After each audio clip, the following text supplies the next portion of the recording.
Si van a hacer pronto una maratón de Pixar, ¿por qué no hacerla con la cronología no oficial?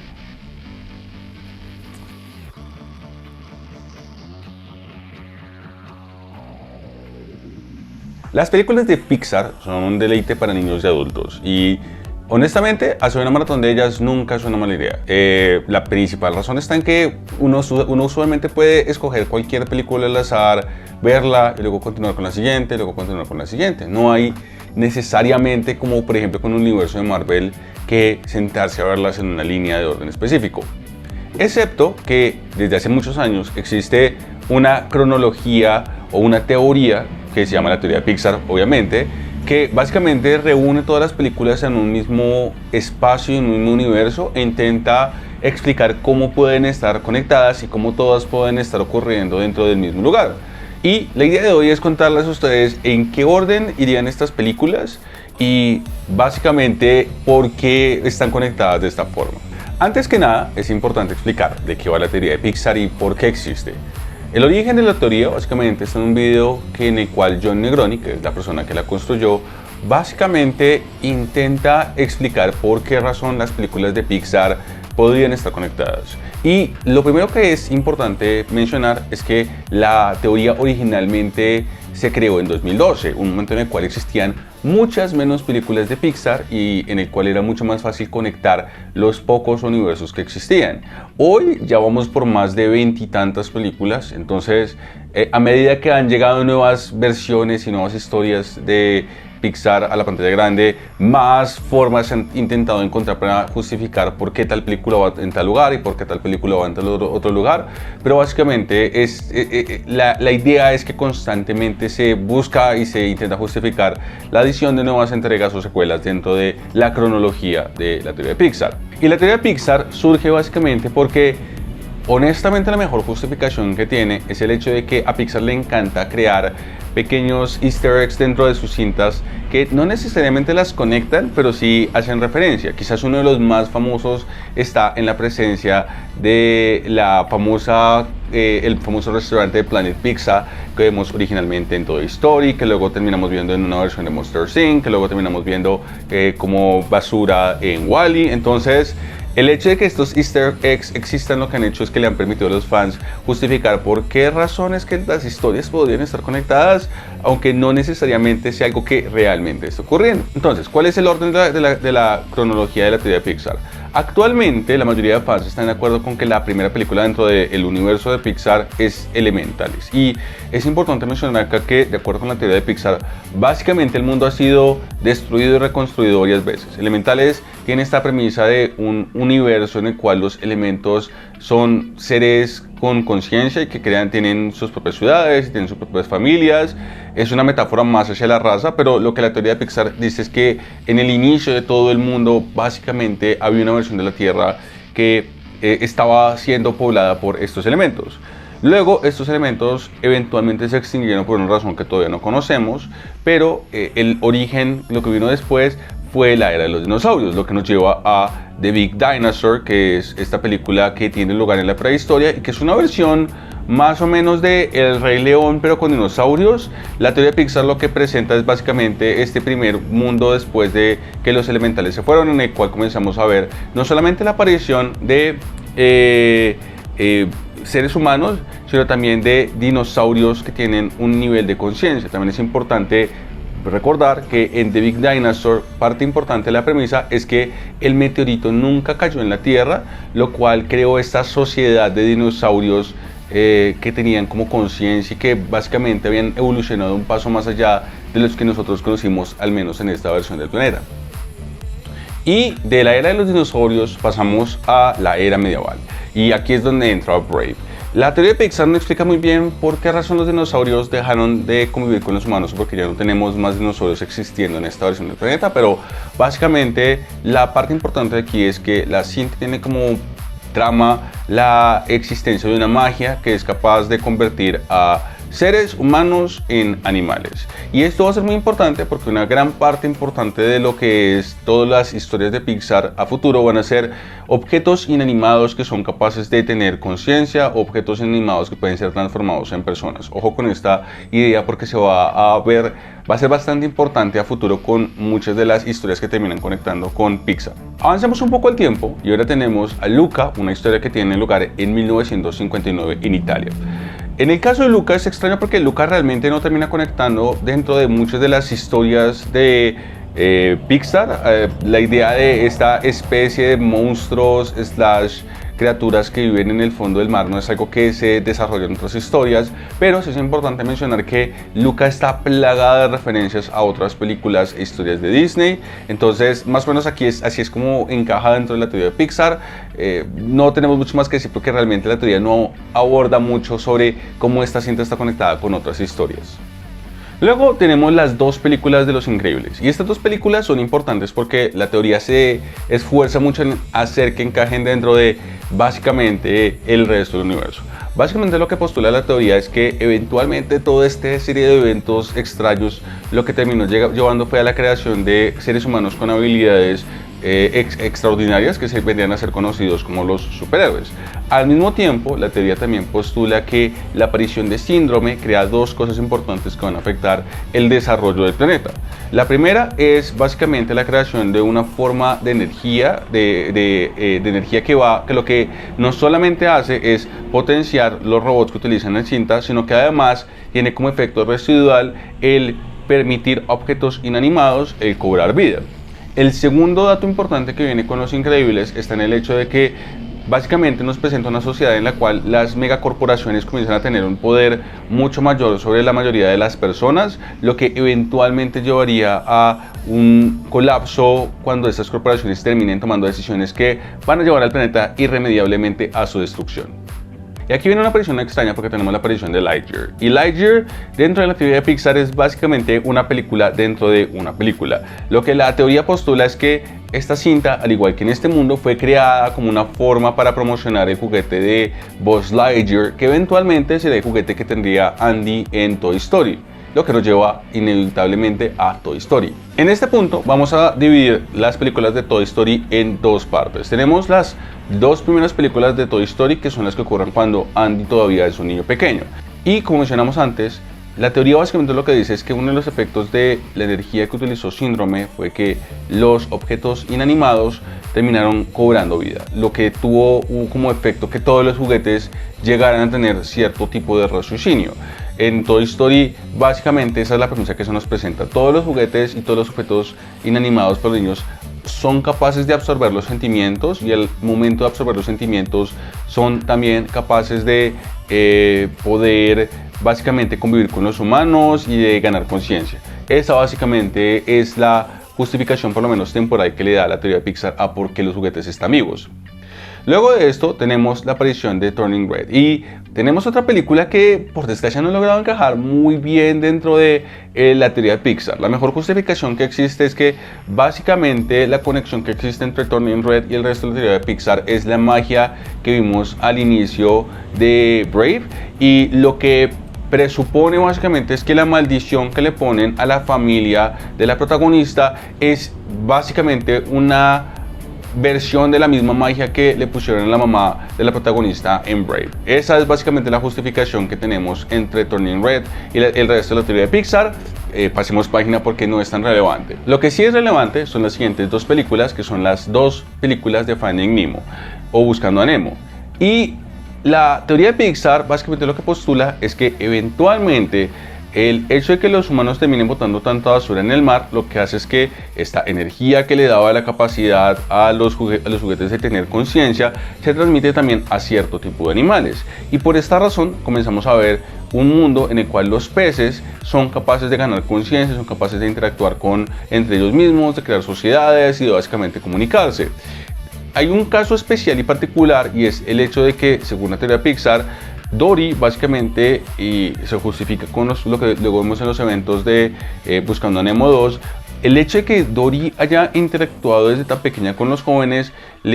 comienza a crear ciertos problemas especiales a ella de memoria, pero también de capacidad de comunicarse con los humanos, lo cual eventualmente se vería como una especie de evolución hacia el siguiente gran paso de lo que serían los animales con conciencia en el mundo. Lo que nos lleva a la siguiente película, que es Ratatouille, la cinta de Chefcito y esta famosa rata que terminó convirtiéndose en uno de los grandes chefs de París. Y de nuevo, en la misma idea lógica que hemos venido antes, la energía eventualmente termina plagando el resto del mundo y contagiando a todos los animales, lo que eventualmente lleva a la creación de estas ratas superinteligentes. Y Remy es el caso de una rata que básicamente es el siguiente gran paso en esta evolución de animales que vemos. Remy es capaz no solamente de entender a los humanos, sino capaz de comunicarse con ellos, incluso de poder entender cómo funcionan las recetas y operar a los humanos a través de controles como por ejemplo es jalar el cabello. Entonces básicamente lo que la teoría indica es que Remy es la versión súper evolucionada de lo que Síndrome de manera inadvertida terminó creando. Aquí es donde entran las siguientes dos películas de Toy Story, y lo que la teoría asegura es que las dos siguientes películas se encargan es más que nada de justificar dos cosas. Primero, cómo eventualmente los juguetes terminan no revelándose, pero sí abandonando su intención de convivir con los humanos, y segunda, cómo funciona un poco la idea de la forma en la cual los juguetes terminan tomando vida. Entonces, ¿qué es lo que ocurre? Básicamente lo que dice la teoría es, en el caso de Toy Story 3, lo que Toy Story 3 nos muestra es la historia de juguetes siendo rechazados o abandonados y buscando básicamente un nuevo lugar en el cual están. La teoría asegura que básicamente este es un punto de inflexión en el cual llega un momento en el cual hay tantos juguetes abandonados, tantos juguetes sin hogar, tantos juguetes sin casa, que terminan ellos decidiendo que ya no vale la pena seguir existiendo en este mundo y conviviendo con los humanos,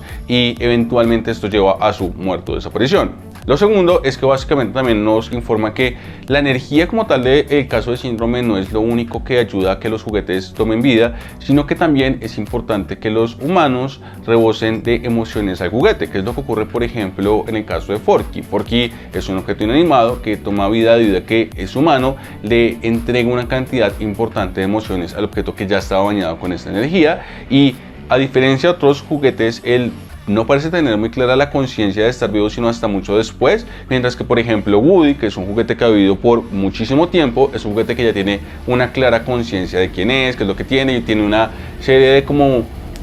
emociones humanas un poco más complejas que las que vemos en Forky. Y luego tenemos lo que llega con Up. Y Up es una historia interesante porque la justificación básicamente existe y Up es una película interesante porque básicamente lo que permite es terminar de entregar esta idea de corporaciones tomando control completo de la humanidad. Entonces, sabemos, y aquí es un spoiler, que más adelante va a haber una gran corporación llamada B&G que se va a encargar de llenar de basura el planeta y luego eventualmente evacuar a los humanos. También sabemos que al inicio de la película vemos como una corporación básicamente está desahuciando al protagonista y le está pidiendo que les venda su casa o que la entregue, y él decide simplemente mudarse con su casa con todo el montón de globos que vemos. Esta es la premisa. Lo que nos dice la teoría de Pixar es que lo que estamos viendo aquí es básicamente las corporaciones llegando al punto máximo de control en el cual quieren tumbar todo lo que no les sirve y crear estos edificios súper enormes y llenar el planeta de basura, y que esto básicamente lo que estamos viendo es la representación de esta sociedad dominada por corporaciones. Luego tenemos las dos películas de Inside Out, y como mencionamos antes, hay una idea importante en las películas de la teoría de Pixar, y es la forma en la cual los sentimientos eventualmente terminan creando seres con conciencia. Y básicamente lo que nos dice la teoría de Pixar es que la evolución de los seres humanos en el universo de Pixar, debido a toda esta mezcla de energías y de lo que ocurrió con los dinosaurios al inicio de la historia, ha llevado a este mundo en el cual las emociones en los humanos no solamente son cosas que existen, sino además cosas que tienen su propia conciencia. Hay otra cosa importante que nos dice la teoría de Pixar con respecto a Inside Out 1 y 2, y es que al parecer el amigo imaginario de Riley no era un amigo imaginario, sino al parecer era un recuerdo de ella, del monstruo que la visitó cuando era niña, pero que ella terminó asumiendo como su amigo imaginario. Y nos estamos adelantando un poco, pero ya vamos a explicar qué tiene que ver uno con lo otro. Luego tenemos a Coco, y Coco básicamente para muchos es más una cinta que se encarga de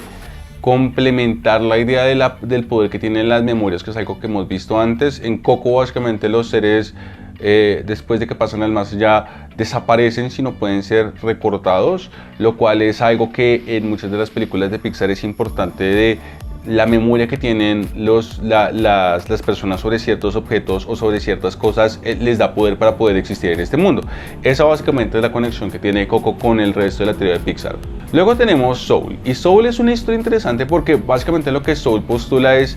que la existencia de las almas no solamente implica que las almas pueden terminar en cuerpos humanos, como nos presenta Soul, sino que las almas también tienen la posibilidad de reencarnar en animales, y que esta reencarnación lo que significaría es que explicaría por qué hay ciertos animales como por ejemplo Remy de Ratatouille o Doc de Up tienen un nivel mayor de inteligencia que el resto de animales. Básicamente lo que nos diría es que son almas que terminaron no entrando en el cuerpo de un ser humano, sino en el cuerpo de un animal, y por esa razón tienen un nivel un poco mayor de inteligencia que el resto. Aquí es donde la teoría de Pixar comienza a ser interesante, porque comenzamos con las películas de Cars. Y de acuerdo con la teoría de Pixar, la historia de Cars tiene lugar 100 años después de los eventos en Soul. De acuerdo con la historia, básicamente las corporaciones comenzaron a contaminar tanto el planeta que eventualmente tuvieron que abandonarlo. Pero no solo esto, sino que al mismo tiempo comenzaron a darse cuenta de que ciertos seres inanimados habían comenzado a cobrar vida, siendo en este caso los carros los primeros que terminaron cobrando mayor conciencia y creando su propia sociedad, que es la que terminamos viendo en Cars. También nos dice que básicamente el nivel de polución es invisible pero existente, y que por esta razón no hay ningún tipo de ser vivo en el mundo de Cars más allá de solamente estos vehículos, que son los que eventualmente terminan tomando control del planeta en Cars 1, 2 y 3. Ahora nos vamos al futuro distante con la película WALL-E. WALL-E nos presenta este mundo en el cual la humanidad básicamente llenó tanto de contaminación en el planeta que tuvieron que abandonarlo. Lo que nos dice la teoría de Pixar básicamente es que no solamente fue la humanidad, sino que eventualmente la sociedad de carros también, debido a la forma en la cual ellos convivían, que no tenían que consumir ningún tipo de alimentos, sino que solamente consumían gas y llenaban el planeta de gases con sus exhaustos, eventualmente llevaron a un planeta que estaba absolutamente devastado porque no podía ser habitado por nada. Y que obviamente mientras que los humanos estaban en el futuro lejano, en el espacio, intentando básicamente vivir en esta colonia, tenemos a WALL-E intentando, siendo el último robot en el intento de recuperar el planeta y de limpiar la basura, que sabemos que no iba a ocurrir. Sabemos también que al final de la película descubrimos que hay un pequeño pedazo de vida ya y que el planeta se está recuperando, y con la escena post créditos vemos un mundo en el cual los humanos regresan eventualmente al planeta Tierra. Por desgracia, el tiempo de los humanos en el planeta Tierra no va a ser tan largo como muchos esperaban después del final de WALL-E. La siguiente película dentro de la teoría de Pixar es Bugs. Y de acuerdo con la teoría, básicamente lo que estamos viendo es una versión del planeta que existe poco después de que los humanos hayan alcanzado a repoblarla, y que de nuevo todavía tenemos ciertos indicios de nuevo criaturas, animales que tienen un grado pequeño de conciencia y que son todavía básicamente rezagos de lo que quedó de la energía de la creación del síndrome. Eso básicamente la teoría también nos indica que por esta razón en la cinta está centrada principalmente en los animales y no necesariamente en los humanos, porque la población humana no solamente era mucho menor, sino además que estaba viendo algunos cambios importantes. Ya casi llegamos al final de la teoría de Pixar, pero lo que tenemos ahora es Unidos Onward, y hay una enorme división entre muchos fans de la teoría de Pixar sobre si esta película entra o no entra dentro del gran universo conectado que quieren presentar. Y la principal teoría sobre cómo esta película ingresa dentro de la teoría de Pixar es que básicamente los seres mágicos antropomórficos que vemos, este mundo en el cual tenemos duendes y gárgolas y dragones, que básicamente lo que estamos viendo es un punto intermedio entre la evolución de los humanos que conocemos antes en la película de WALL-E y los monstruos que terminarían habitando el planeta en Monsters, Inc. Y que estas criaturas mágicas básicamente son como, por así decirlo, el vínculo perdido. Podemos ponerlo como la especie de Homo sapiens entre el humano y entre el mono y el humano. Los seres de Onward, o por lo menos los seres los seres semi-humanos que vemos en Onward son básicamente este punto intermedio entre los humanos y los monstruos. Y llegamos a quizás la película más importante de toda la teoría Pixar, y es las películas de Monsters Inc. Entonces, ojo con esto, que hay 3 puntos importantes. Lo primero, básicamente llegamos a un punto en el cual la humanidad se ha extinguido, y lo que vemos en su reemplazo es una serie de criaturas que comparten un vínculo con los animales que vimos que tenían cierto nivel de conciencia, y al mismo tiempo un vínculo con los seres que vimos que tenían capacidades y tenían básicamente rasgos de humanos. Estos son los monstruos de Monsters Inc. No solo esto, sino debido a la forma en la cual la crisis energética causó todo este desastre múltiple a través de diferentes generaciones, los monstruos son enseñados a buscar una alternativa para crear energía en su mundo, lo cual los lleva básicamente a la enseñanza de que la mejor forma de obtener energía es a través de los gritos de niños, de forma que no tengan que recurrir a opciones como por ejemplo la energía de síndrome, que eventualmente terminaría creando todo este montón de objetos inanimados. Pero no solo esto, sino que lo que nos dice la teoría es que las puertas que nosotros vemos en Monsters Inc. no solamente conectan